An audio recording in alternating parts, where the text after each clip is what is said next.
Good morning, everyone. This is Jeffy Kennedy, author of fantasy romance and romantic fantasy. I'm here with my first cup of coffee. Mmm, delicious. Delicious as always. Let's see, I'm making sure this is recording. I'm out here in the sun. Oh, yeah, it looks like it is. Um, Considerably more sun today. Soon we will have to move out to the grape arbor. It's almost warm enough. It's a lovely day. Beautiful, beautiful Monday morning, April 19th. And it's an exciting day here in Jeffy Land because it's release day for Sorceress Queen and the Pirate Rogue. Woohoo! Cheers! I've already seen several really nice reviews. Everybody seems to like Jack and Stella's story. Um, Tamitra, I don't know if I'm saying that right, but said that she was wrecked. I love that the story wrecked her. Hmm. So, so yeah, really fun to have that book out. I know it's like I feel like I'm having so many releases, but I did plan it that way, right? That I was going to do a bunch of releases in a row this year to try to maximize the Amazon algorithm and get both of these series out. So that's what I have been doing. Um, my knee is sore. My knee is really sore, you guys. It's not really sore. It just is consistently sore. It won't stop being sore, which is annoying. I really need to get back into doing yoga. So much Zoom. I don't want to have to do it on Zoom. So, um, let's see. So, release day. I had a busy weekend. I wanted to tell you guys one insider thing on Sorceress Queen and the Pirate Rogue that the scene in the carriage, yeah, once you read, you'll know what I mean. The scene in the carriage, I totally did not know Jack was going to do that. I read this, I was writing the story, and I thought that they were just going to have a little banter and discussion. And then Jack goes and does what he does, and it came as don't put, I always want to put my cup up on the laptop. I was like, no, that's a really bad idea, Jeffy. um, yeah, so I did not know Jack was going to do that. And I almost edited it out because I mean, I was kind of as shocked as Stella was, and I was like, "Is this too much?" But then it was so, I don't know, kind of amazing and hot that I couldn't bear to take it out again. But now everybody loves that scene, so hopefully you love it too. Today's earrings are costume jewelry. I think that's a funny term, isn't it? Just some very simple teardrop, not teardrop. What is this? What, it's like that pointed oval again that I think I didn't figure out the name for before. They're plastic, teal, and kind of luminescent. They've got a nice shimmer to them. A large shape, what, probably as long as like the second metatarsal on my index finger. I got these in Ogunquit, Maine. We were there for what we call birthday weekend in my family. Those of you who have been listening for a while know about birthday weekend. But my aunt and stepfather and I all have birthdays within a week of each other. So the family usually gets together then and goes off to do something fun. That year we went to Maine. That was one of our more long distance trips. And my aunt and I went shopping in Ogunquit to find her a birthday present for me. And I picked out these earrings. So it's sort of like triple the fun. And Darkstorm, I think you're right on that whole sparking joy thing. I need to um, reply to your comment. It was a busy weekend, so I haven't done that yet. But I think you're right. I think if those other earrings do not spark joy, I need to get rid of them.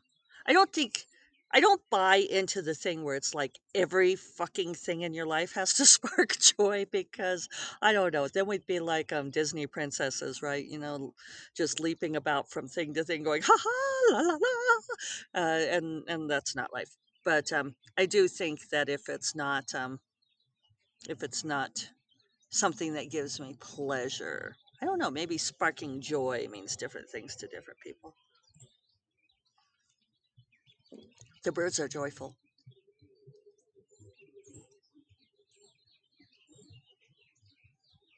singing away, aren't they? They're all happy. So let's see. Yeah, Friday ended up being a super busy day. What with software board meeting, which went fairly fast. I did get my 3,000 words on Bright Familiar, so I was happy about that. Uh, Finished reading Kushiel's Mercy. You know, I'm not sure I ever finished reading that book before.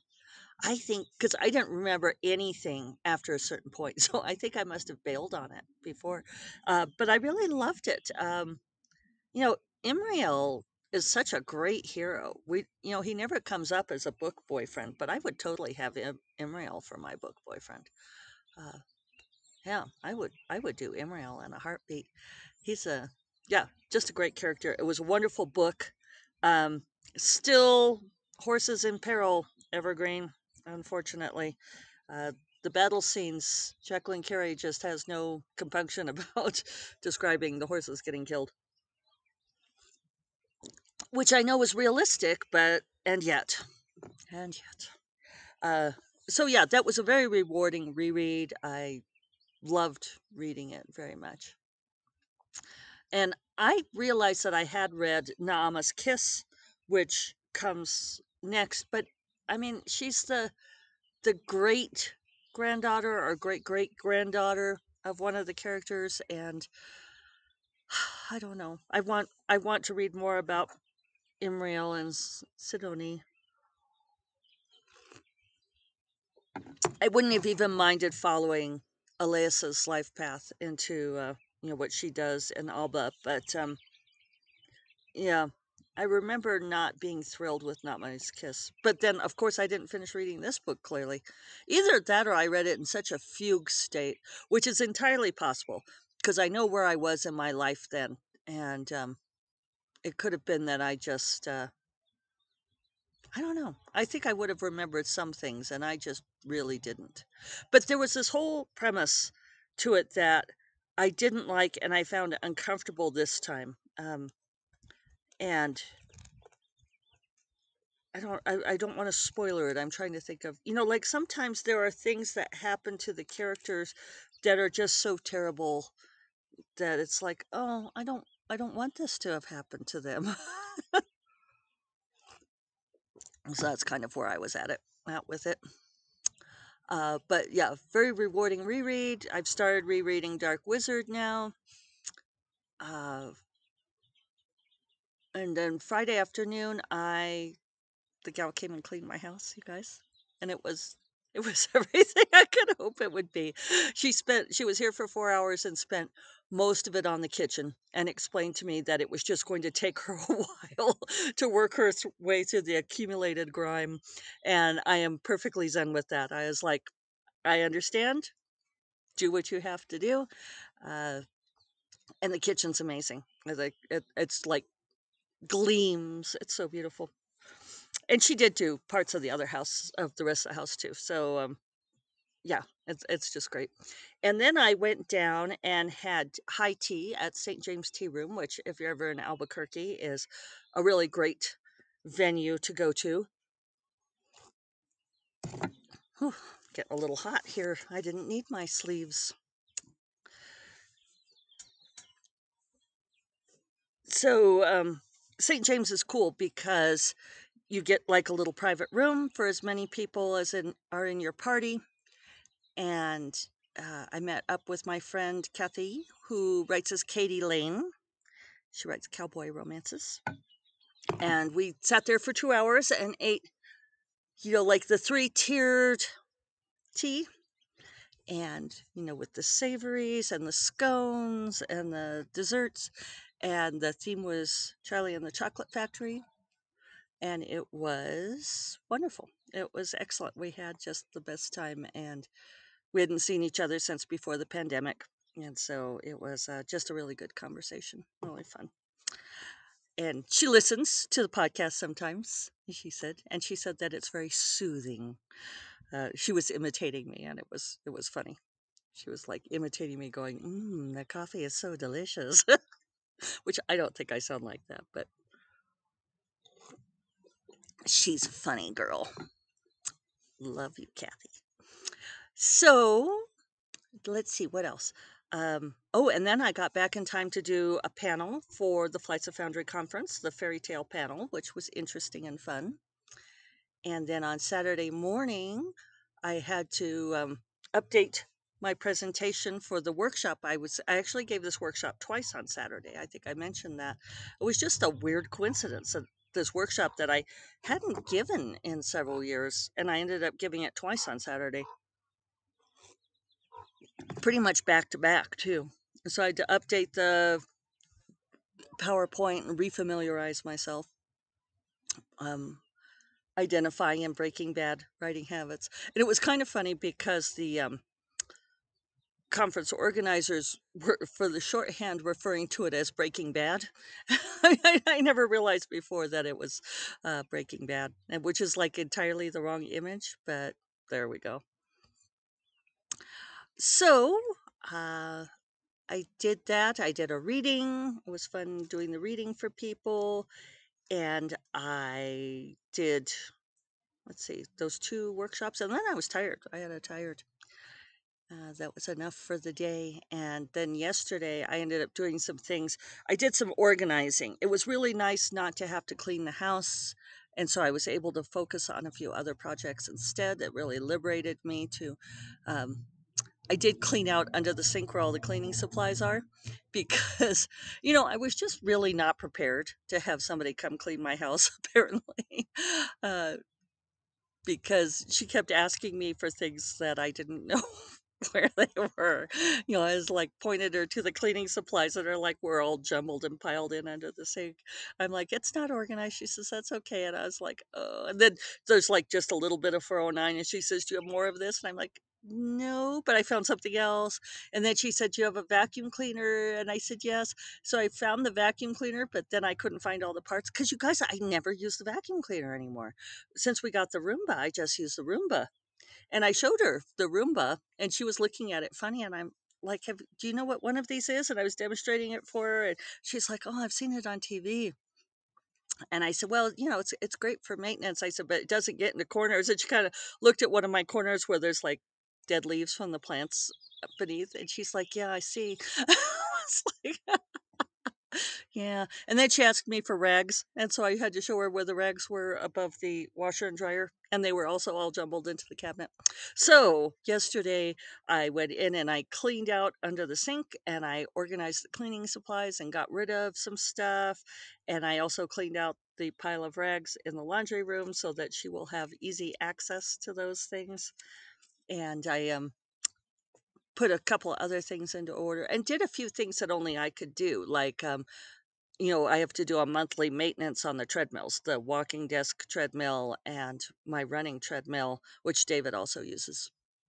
And I just do those at the same time, but I, you know, put the silicone under the belt, and I also take the engine compartment, just the hood off. I wanted to take it apart, but that's not right. I take the hood off, and I vacuum out underneath, and because you'd be amazed how much stuff like dust and cat hair accumulates inside that engine compartment. So I did that, and I took care of the cat boxes and all of those kinds of things. But it was still really nice to just to have to do those things. And I talked to Grace Draven on the phone for a long time. That was nice. We hadn't caught up in a while.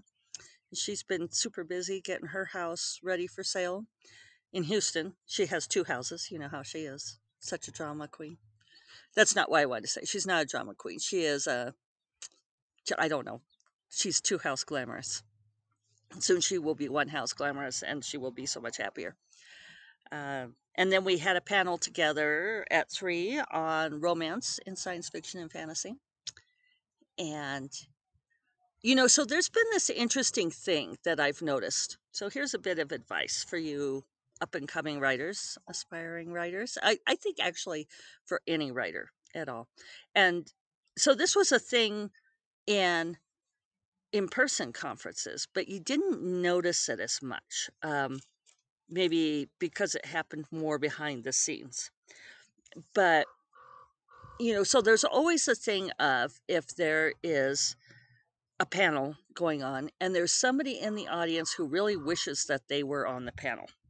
And so they'll ask invasive questions, not invasive questions, but irrelevant questions at the end. The question that's not a question. You guys have all been there for that one, right? People would do it in grad school too. Like pretend to be asking a question, but really it was an opportunity for them to show off their amazing understanding of the topic and try to show up whoever is giving the talk. Well, for these online conferences, there are usually like a simultaneous chat going on the side, like in Slack or Discord or sometimes on the chat, depending on, like what platform they're using. And in some ways it's cool because people can, uh, like offer recommendations and have side conversations, and it's totally non-intrusive.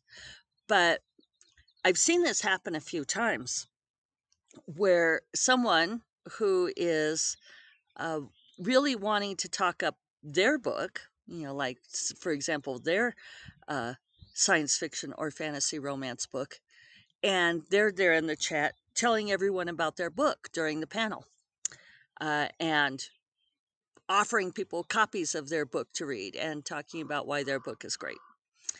And I understand the impulse to do this because we are all looking for opportunities to tell people about our books.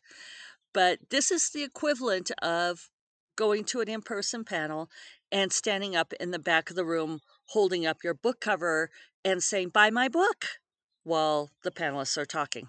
So again, it's a little less intrusive than that.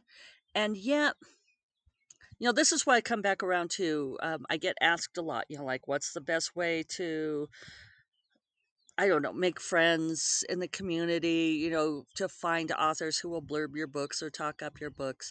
And, there's always going to be the one who is mean to you, as you guys have learned. Oh, this earring has gotten a little stuck. I'm going to have to unstick it. That's the only thing about these earrings is they kind of twist up. Some do that. Um, and one thing to keep in mind is that everybody wants to sell their books. And it doesn't matter how successful an author seems to be or may be, they still really care about selling their own books too. And when you go and you do a panel like that, essentially for free, right? You're there, you're doing it partly for promo. It's so that people will become aware of you as an author and hopefully will buy your books.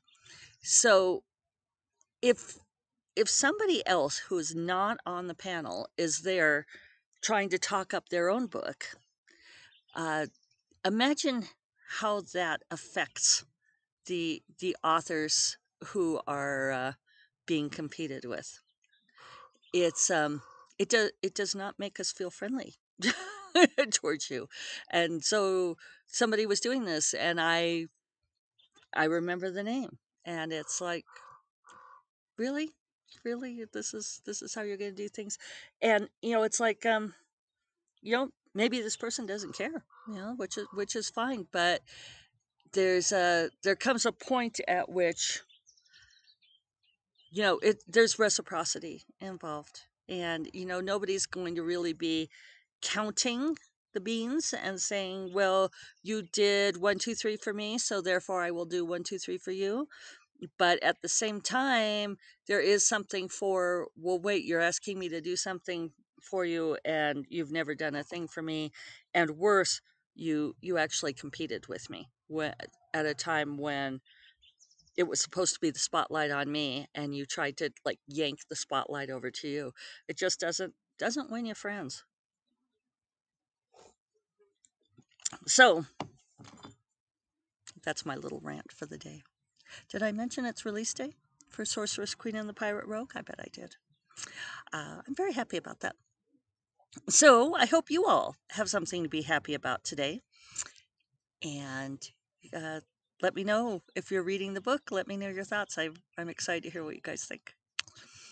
I will remind you all that First Cup of Coffee is part of the Frolic Media Podcast Network.